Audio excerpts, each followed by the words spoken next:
Warning: viewers' discretion is advised as this may contain mature or triggering content. Story prompt: Darkness. Title: Peace isn't always bright. They say the darkness is scary. Some would even go as far to say as it is evil. It's sort of funny if you think about it, labeling such a thing as evil, thinking that light is good and always the bringer of peace. These two things are so divided in people's views, but I have found that darkness is my light.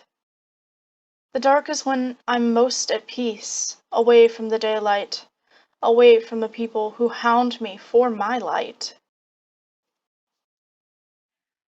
As a light dragon, my body is white, my eyes and horns golden. Everyone seeks me in need of light and healing, and in my long years of living, I have come to abhor them. I have come to despise any and all who seek me out for nothing more than the light I provide.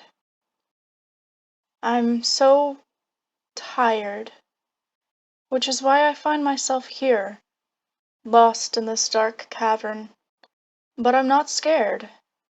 Others will probably think I've been kidnapped by a dark dragon, but they'd be wrong. I have come to this dark hole of my own accord, and the reason I'm here is to die. I am thousands of years old, and finally, someone has decided to answer my prayer. Finally, someone has decided to help me instead of seeking my help. Vantro, the son of a dark dragon I helped long ago, has offered to help end this painful, never-ending cycle.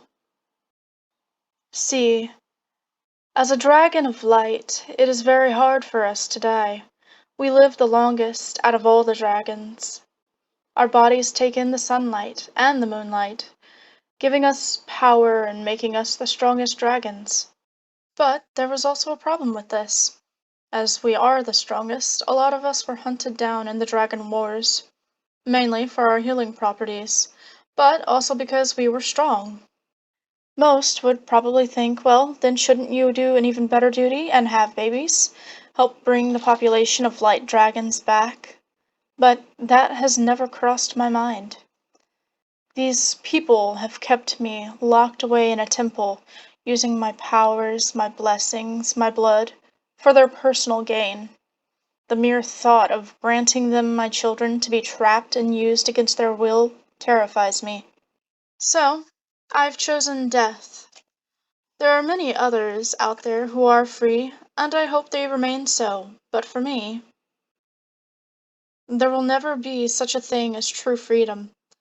Not when they have placed a tracking spell on me. Another thing you may be thinking is who or what has done these terrible things to me. Well, to be honest, dragons are the only being in my world, so of course, it was other dragons. Actually, to be more specific, it was another set of light dragons. Even when I was younger, my powers had been stronger than others. It shocked my parents because my mother was a light dragon while my father was a dark dragon. Most of those born with mixed blood shared properties from both parents, but not me. No, I was a special case, overflowing with light. So much so that it scared my parents and they hid me away from the world. We had been hiding so well until the wars killed my father when he was out getting supplies. And then, of course, that led to my mother and I being caught. The ones who caught us had promised that we would be safe, that they hadn't been bad guys. Lies. It was all lies.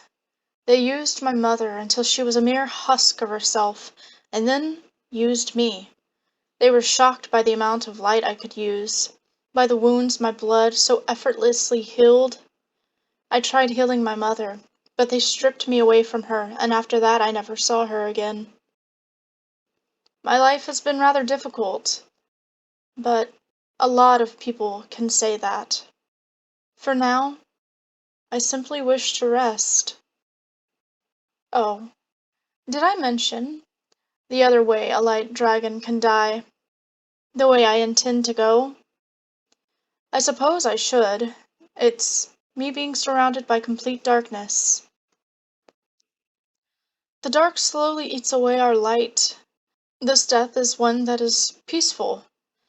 It is painless. Well, about as painless as death can be. Our light slowly fades, and soon we simply fade away as if we never existed to begin with. It's rather amazing. A dragon of darkness can perish, crumbling away like ashes if a light dragon circles them in pure light. So amazing because, as they say, where there is light, there is dark. One cannot exist without the other. I always thought that my mother and father's love had been beautiful. They complemented each other so well. Perhaps now I could meet them once more. I began to feel more tired as the darkness around me seemed to grow darker, and I yawned, my golden eyes shutting, as I had thought about my story, my life. The light of my body slowly faded away, and I was beginning to rest peacefully. Or that's how it should have ended. But only a few days had gone by, and I wasn't dead. At this point, my eyes had adjusted to the darkness around me, but my body no longer glowed. I was beyond confused by this, as I had once been told once my body stopped glowing that I would die. At this point, I was sure almost an entire week had gone by now, and that was when I heard the sound of movement, saw a crack of light in the darkness that had surrounded me, and I flinched away from that light out of instinct. I heard Ventro chuckle, and I frowned. I could tell he was getting ready to explain things, but as the light filled the room, I was shocked. My white scales were now black.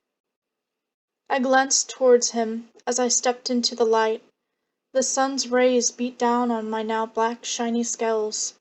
I felt the warmth from it, but my body didn't absorb it like usual. It was just normal warmth. I extended my wings, looking at the dark color, as if I were looking at someone else.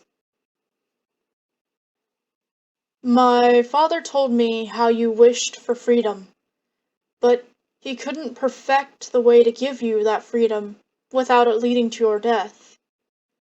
I, on the other hand, thought of something. You told me your father was a dark dragon. So, a very simple solution struck me. If darkness runs through your veins, then perhaps all you need is to be encased in darkness. Essentially the same process used to kill light dragons if they wish for a less painful end. But your DNA should react to the darkness and change you. If you still wish to die, then I can kill you. But I remember you telling me you wished for freedom to live your own life. Everything he said made sense, and I had never felt more happy than I did at this very moment. Now, no one will bat an eye in my direction. They won't seek for me to heal them. I can live a normal life. He nodded and I smiled. Thank you, Ventro. Ventro shook his head. My family owed you. I'm simply happy to be able to give you something you truly wished for, and not the death you simply sought out of desperation.